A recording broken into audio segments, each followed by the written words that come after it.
Hello and welcome to Executive Insights in association with KPMG. Today I'm joined by John Jordan, CEO of Ornua. John, you're very welcome. Thank you so much for joining us. Thank you, Sarah. Delighted. John, the Ornua story is one of hugely impressive organic growth, and you account for the largest portion of EU butter exported to the US. But there are many facets to your business, and success has not happened overnight, so we'll explore that. Ornua has been nominated for the Business and Finance Awards Company of the Year 2021. What are the key business strategies that you think culminated in this nomination? Thank you, Sarah. Maybe I'll just say thank you to Business and Finance for that nomination. It's a wonderful recognition for the team. And certainly when you talk about overnight success, 17th of May 2021 is actually the 60th birthday for Ornua, wow. Which is a great day to mark. We're a dairy cooperative, last year with sales in excess of €2.3 billion. And as you rightly say, we're Ireland's largest food exporter and the proud owners of the Kerrygold brand, which every Irish person I think knows and loves. And maybe just to put in context, the cooperative, we're the same as any other business. We're trying to maximize the value creation and capture from our markets. But we differ in how we disperse that value back to our shareholders. As a cooperative, we retain sufficient funds for growth and investment, but we do look to maximize the payback to our shareholders annually. So in terms of business strategy, I think there's a couple of things. It's really important to have a strategy to start with and be really clear about what that is, so that you can enable execution and invest to make it happen. I fundamentally believe, and we as a team, we operate on the basis that if you make the right business decisions repeatedly, the results will come. And when you look at Ornua and maybe to mark the recognition from Business and Finance, the 5-year compound annual growth rate of our operating profit is over 33%. And between 2016 and 2020, we've increased our shareholder payback from 30 million to 70 million euros. So when we talk, so when we talk about Ornua and the guiding principles, there's really 3 things we try and look at, Sarah. One is focus. And it's great when you look at our annual report and we talk about Ornua exports to 110 countries. And that's huge and very significant, for a modest international sized business. But what's really important is you can't win in 110 countries. So we really need to be clear about where can we make a difference? Where are those handful of markets that we're really going to focus resource and invest in our people, in our brands, our customers, and drive growth hard. The second piece, which probably comes from, as a business grows, every business takes on complexity. We grew through acquisition for a number of years. We bought businesses. We increased the complexity of everything we do. So the second principle we've been focused on is simplicity. So how do we take some of that complexity out of our business, simplify and indeed take some cost out with that? So we look at our product portfolio, we look at our customers, we look at our sales channels, and really importantly, we give the teams freedom to say no to something. And that sounds a bit counterintuitive maybe at times, that they can actually stop doing things we're doing today and take some courage to do that. And the last piece that we talk about, Sarah, is how we add value. And particularly from a dairy perspective. And to put that in context, Irish farmers operated under a milk quota from 1984 to 2015, which meant as a farmer, you couldn't increase your production output. Sure. So think about that. A family business, you're restricted in terms of the growth. When that structure was changed in April 2015, European farmers were allowed to grow unfettered.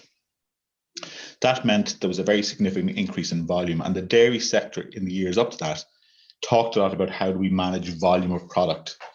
So for Ornua, it's really about shifting that to value. Where can we really create value with the volume that we have, capture that value, and then return it back to our farmer shareholders? It is a fascinating story, John, and your guiding principles then are focus, simplicity, and adding value. I mean, we know that leadership is key to success. So I'd love to know, what are some of the personal characteristics that you bring to an organization? Yeah, I'm smiling at that one, Sarah. That's a very difficult question in many ways. And I suppose if I was tuning in to listen to this, that might be the question that might be of interest. You can read about the business, but getting some insights from a CEO in the context of this. That's it. And I suppose it goes back to, fundamentally, what do I believe in as a person? And again, maybe I'll talk about 3 things. The first is the power of teams. I really fundamentally believe that diverse teams and diversity of thought on a team is hugely important. There'd be nothing more boring than having 7 John Jordans sitting around the executive table in Ornua. For a start, you wouldn't need 7 of me because the view would be the same. And I think it's hugely important that people have the courage, have the right environment to be able to challenge and debate issues. And I think it's really interesting when you look over the last sort of 14 months, that's probably shown that we've given more freedom to teams across Ornua, and probably many businesses have, because our old structure of everyone in the office disappeared overnight. Thursday, the 12th of March, 2020 in Ornua, we closed the office and people were asked to work from home. We've had no dip in quality of service, quality of output, engagement with our customers, engagement with our consumers. Our employee engagement score jumped 4 points to 77% in 2020 over 2019, which is a huge leap. And some of that is about the freedom and empowerment that teams have had to just get on and do their job, and they do so well. Right. And maybe that then those teams, if they're focused on the customer, which they're motivated to do, I think you get the right results. So power of teams is probably the first one, Sarah. Second one is, and I think I'm just really lucky at this, I love what I do. I genuinely love my job. I get out of bed in the morning with a spring in my step, most mornings. Great. Not every morning, most mornings. And I really, really enjoy it. And I think people get that sense. I tend to have a positive attitude, and people can see that and recognize it. I'm really looking forward. I feel like, I've lost out, as many of us have over the last 14, 15 months. I'm looking forward to getting back to travel. We're an international business. I can't wait to get out, meet customers, meet our teams, and visit our sites, whether that's in the US or UK, Spain, Germany, Nigeria, Dubai. I'm really looking forward to getting out and seeing people again. So that I miss. Not sure how the teams feel about seeing the CEO more often, but they will. And the last one, I suppose, that I think had to work hard on. The gap I'd if I was being reflective, the gap I work on hard is empathy. And probably, never more important than again the last period of time under COVID lockdown. Sure. And even, in our setup here, Sarah, at the start, we were talking about the environment that we work in. That's right. I think COVID has given us an insight into people that we didn't have before. People are working from home or working from a spare bedroom or the kitchen or the garage or wherever they can find. And we've had an insight into their lives, whether that's the fact that they're on their own and can be quite lonely, whether they're homeschooling kids, as many of us were for periods of time, whether it's looking after parents, whether it's, whatever it be. So I think we've become a whole lot more tolerant in the last 14 or 15 months, something I particularly worked hard on. And I suppose that also then links in for me into diversity and belonging. At Ornua, I'd love to have an organization where people can just feel like themselves. This concept of bringing your whole self to work. And if you think about that the stress for somebody if they can't be themselves, like if you had to come to work every day and not be the same John Jordan in work as you're outside work and put on a mask, the stress and strain that puts on an individual. So with Ornua, we're trying to create a work environment where you can just be yourself, be inclusive, belong, be part of a team and contribute successfully. John, thank you for your honesty and sharing all that. I think that's an incredible and fascinating insight into the personality that you bring. And I think there's a lot for our audience to pick up on there. So thank you for that. And I suppose finally, what advice would you give to those listening who are driving for success? I mean, what would you say are the top things that they should be focusing on right now? Yeah, and I suppose through my career, Sarah, what I've learned, and whether that's been working abroad or working in Dublin or working in a business that's struggling or working in a business that's going well, it's the recognition that there isn't a silver bullet. And I heard somebody say there's no silver bullet, but there could be silver shrapnel. So it's about doing loads and loads and loads of good things. Okay. And for Ornua to focus on just making the right business decision. If you do that repeatedly, we should be in a better place as an organization. So others looking for success, and I suppose it's about being clear about what you're trying to achieve.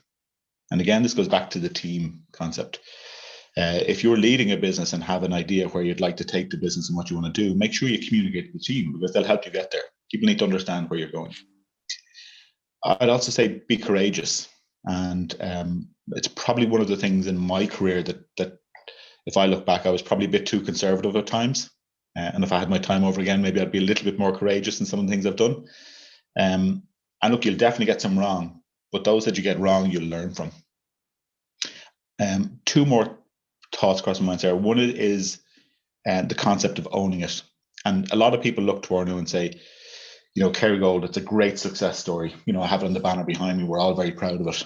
You look at the US and the export markets, and a lot of companies say, we do business in Ireland, we do business in the UK, we're going to launch into the US. The warning I'd have there is, launching into the US, if that means going to New York to a trade show of some sort, meeting a distributor and appointing them and then going home again, that won't work. Okay. That's not owning it. That's abdicating your responsibility and saying we're launching into the US by appointing a distributor. I would say our key to success is the fact that we've had people who passionately believe in the product on the ground, in the market, pushing hard and doing that for, an overnight success that took 25 years to achieve. Right. And the last point I'd say is celebrate success.